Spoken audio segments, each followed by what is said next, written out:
Hello Year 3, welcome to our next science lesson, and this question that we're going to be looking at today is going to be, why do we have a skeleton? Our learning objectives that we're going to look at today are going to be to label parts of the skeleton, to model the human skeleton using scientific terminology, and to determine how human and animal skeletons differ. And I did ask Mr. Forster if he could give me his best skeleton joke, and he's provided me with this one. Why did the skeleton go to the party alone? Have you got it? That's right, he had nobody to go with him. This first question then is an important one, and we need to think about why we have a skeleton. I want you to pause the video and I want you to see if you can come up with any ideas as to why you think we might have a skeleton.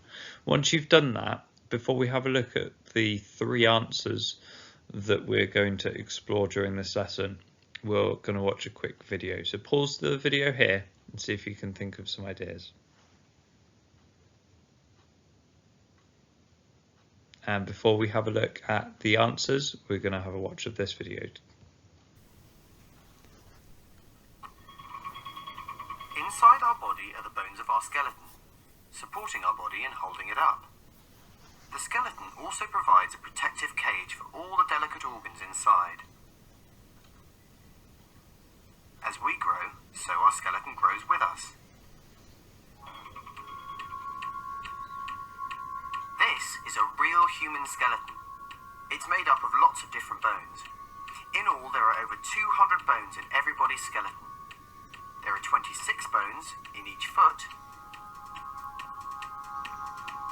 and 27 in each hand.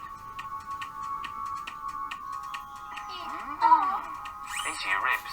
You can see they're curved. They come all the way around from the back to the front, and they protect your insides, like your heart and your lungs.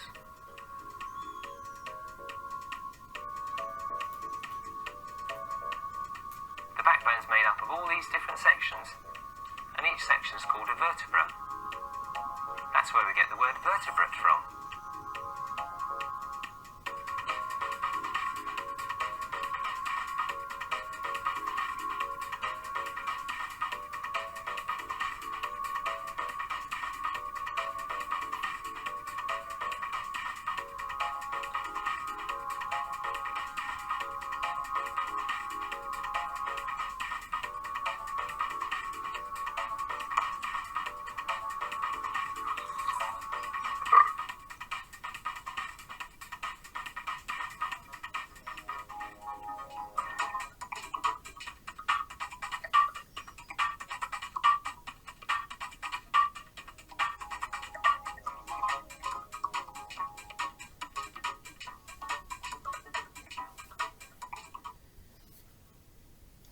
So the 3 main reasons that we have a skeleton are: for support, it allows us to be able to stand up.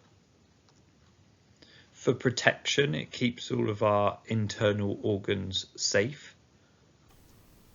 And it also allows us that freedom of movement as well. Now, as you saw from that video, our body contains a lot of bones. There are over 200 in total. But what I want you to see, if you can have a think about any of the names of any bones in your body that you might be familiar with. So see if you can set yourself 1 minute to have a think about the bones in your body that you can name. And then we're going to have a look at some in a moment. Did you come up with some? Well done if you did.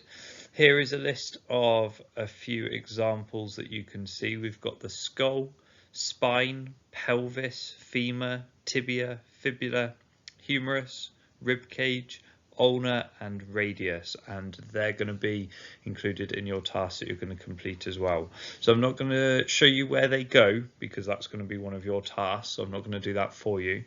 But those are some of the main bones in the body that you may have heard about or that you may be familiar with already. Are we the only animals with skeletons then? In a minute, we're going to have a look at some examples and see if we can spot the odd one out. However, I want you to see if you can write down a list of any animals that you think of that will have skeletons. You've got 1 minute. Off you go.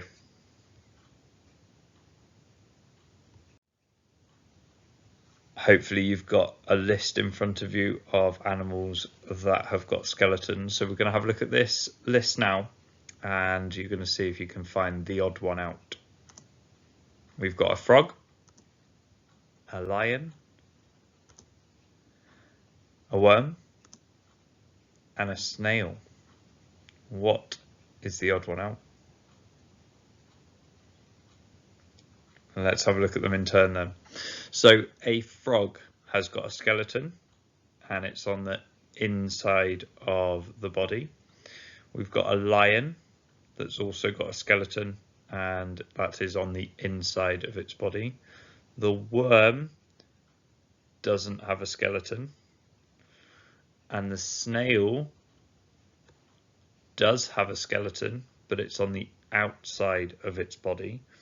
So the odd one out is the worm, because it's an invertebrate and it doesn't have a skeleton at all. The snail is an invertebrate, but it does have an exoskeleton, so its skeleton is on the outside of its body, and there are a number of creatures that have got an exoskeleton. I wonder if you can think of any other animals that have got a skeleton on the outside of their body. Can you think of any? So things like beetles. Beetles have got a skeleton that's on the outside of their body. Crabs have an exoskeleton as well. And then lastly, scorpions are a good example of a creature that has got an exoskeleton. So their skeleton that protects them is on the outside of their body. The tasks for this lesson then are going to be for you to label the bones of the body. There is a worksheet on Teams for you to complete that task, and it's going to be for you to name the locations of the bones that we looked at earlier. So even if you haven't got access to Teams, you can go back to the part of the video where we looked at those bones, and I want you to see if you can match them to the correct part of a body. Then you're going to see whether you can create a model of a human body and explain why we need it using scientific vocabulary. You might try and use some cardboard perhaps to do this. If you want to be really adventurous, you might want to try and use some other materials as well. But can you create a model of a human body? I can't wait to see these examples.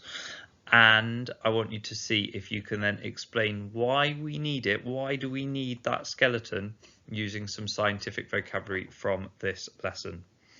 And then your last task is going to be to compare and contrast a human skeleton to another animal of your choice.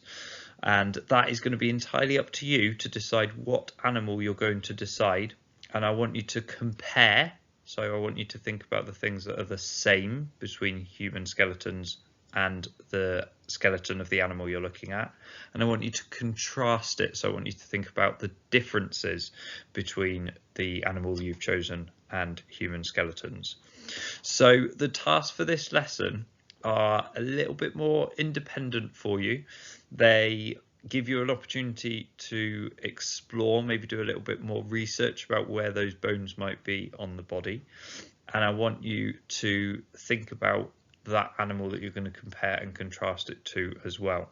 Now you can see on here that the tasks are labelled in our coloured groups, and although I've done that, there's absolutely no limit for the tasks that you complete. So if you're in red group and you want to do the model and compare it, please do so. I'm really excited to see all of your wonderful examples. Thank you very much, Year 3. I look forward to seeing all of your hard work. Don't forget, if you have any problems or you want to email any work to us, you can email it to us at year3@ssjs.co.uk. See you soon.